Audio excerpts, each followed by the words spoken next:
The old man never heard the group of footsteps circling him. He only felt the sudden silence, the kind of silence that forms when something cruel is about to happen. His white cane tapped helplessly against the hot asphalt as he tried to reach for the sandwich that had fallen from his trembling hand. The laughter that followed was sharp, heartless, and young. He couldn't see the faces around him, but he felt their shadows like cold walls closing in. At 75, completely blind, hungry, and alone, he never imagined that the world could still be this unkind. Yet, at that very moment outside the diner, with his dignity slipping away just like the sandwich lying crushed near his elbow, the old man realized something painful. Sometimes the world doesn't just look away from suffering, it entertains itself with it. If you believe kindness, courage, and second chances still matter, then please like, comment, share, and subscribe. It truly helps stories like these reach more hearts. His name was Henry Dawson, a retired librarian, widowed for nearly 2 decades, living quietly on a pension that barely covered his bills. And although Henry had been blind for 6 years due to a fast-moving eye disease, he had learned to navigate most of his life with a cautious sort of bravery. But some days were harder than others, and today had been one of his worst. He had walked to the diner because his cupboard at home was empty again. He was already embarrassed that he had to ask the cashier to help him count his cash. He carried his small meal outside, listening to the familiar sounds of passing cars, clinking cutlery, distant conversations, until the boys appeared. He didn't know there were bikers nearby. He didn't know help was coming. He only knew the sound of cruelty too well. The boys weren't cruel because they were evil. They were cruel because they were young, arrogant, and surrounded by each other's laughter. The world hadn't taught them yet that pain echoes. They nudged Henry's cane away from his hand. They pushed his sandwich across the ground.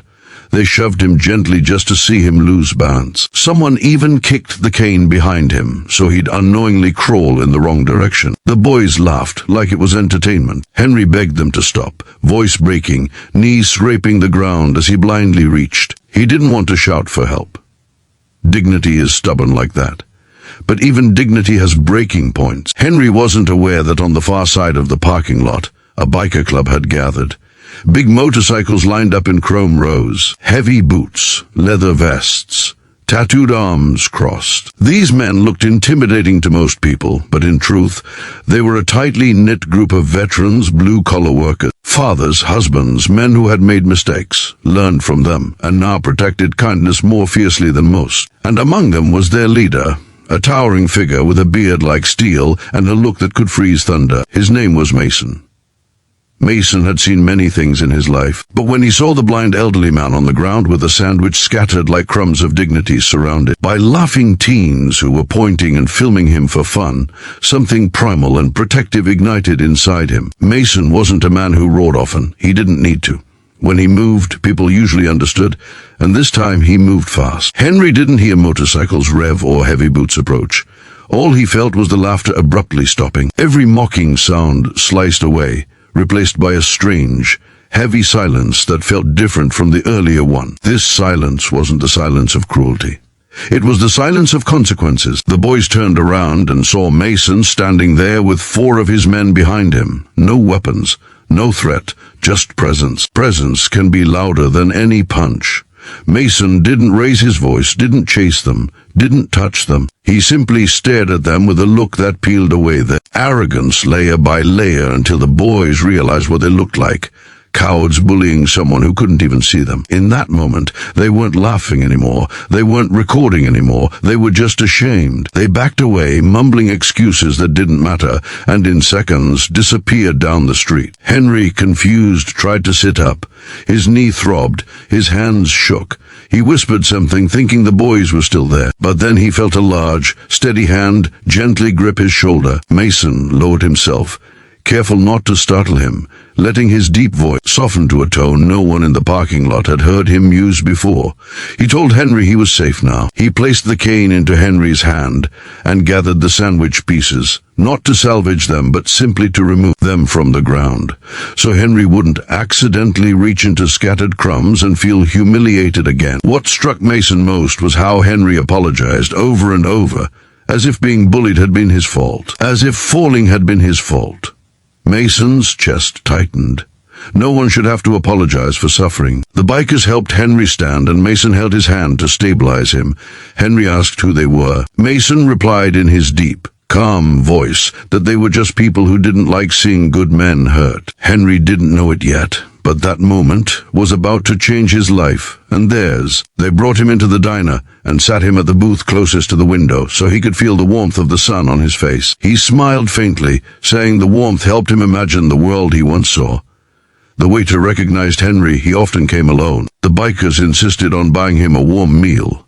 Not just a sandwich, a full meal, but it wasn't the food that made Henry emotional, it was the company. He couldn't remember the last time people sat with him this way, talking, laughing gently, treating him like he mattered, asking about his life, his job, his late wife, the books he used to love. Henry spoke softly but with a depth that made the bikers listen more carefully than they had listened to anyone in years. He told them about his wife, Margaret, who passed 15 years ago, how she used to read to him every night, long before he ever lost his sight. He talked about the children they never had, the library he spent his life working in, and how quiet his home had become since losing his vision. He admitted that the world felt bigger now, not because he could see it, but because he had no one to walk through it with him. Mason felt something shift inside him. His group of bikers, tough and hardened in ways they rarely admitted, felt it too. They realized Henry wasn't just a victim of bullying.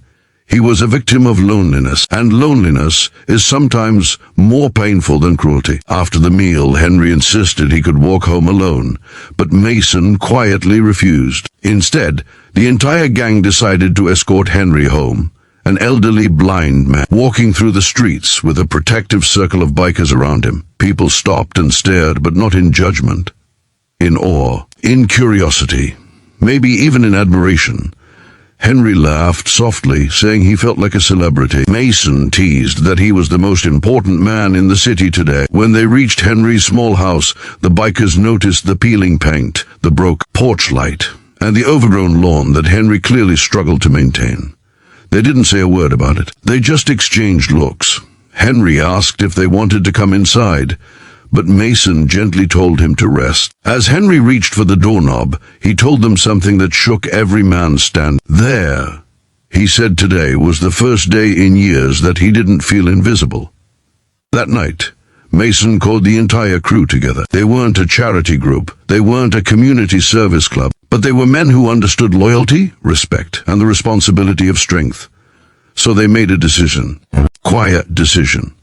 The kind that doesn't need applause. The next morning, Henry woke up to the sound of engines. Not loud, aggressive revving, gentle idling. When he stepped outside with his cane, confused, he felt the warm sun and then heard Mason's voice calling his name. The bikers were there, armed not with weapons but with tools, paint cans, broomsticks, and determination. Without allowing Henry to feel ashamed or startled, they explained that they had come to fix the porch, light, repaint the house, mow the lawn, fix the fence, and replace the cracked pathway stones. They worked for hours while Henry sat outside on his chair, smiling in disbelief, asking again and again why they were doing this. Mason finally answered in a tone so genuine that Henry almost cried. He said kindness should never be a reward, it should be a habit. As the day went on, neighbors peeked from their windows. Some came outside to help. Some brought lemonade. Word spread across the street that the old blind man, who usually walked alone now, had an entire biker gang as his protectors. By sunset, Henry's home looked new again.